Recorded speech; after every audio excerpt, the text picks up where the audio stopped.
African hablaha jooga hadiga wanko haysta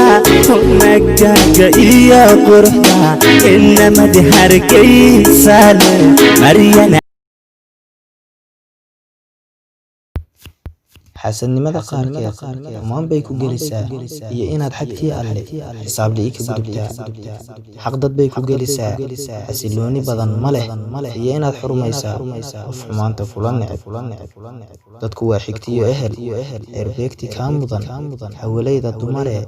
xag kastoo la eegaba xishoodka iyo milgaha lihi xumaan yaa u quuro xaska bahalku gala iyo u samaystay xayndaab yaa xabiib isaga dhigay iyo midaan xurmaynayn markii uu qalbiga xado ama uu xiskeediyo maankeeda xaabsado yaa xigtada waxaan qaba u barkiyo xishoodii xumadeedii gabarnimo xaska yaa ku tuuro u bedela xishood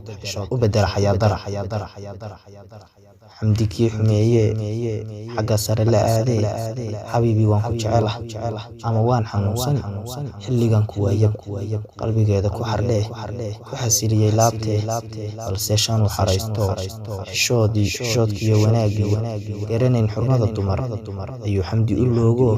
xiskiisaba ku noolay xakimu wallahayow xumaantaas kuwii dhigay xagga sare ka laliyee si aan loo xasuusanin xumaantay sameeyeen xaliimo wallahayow xumaantay sameeyeen xaggoodan ka sugaya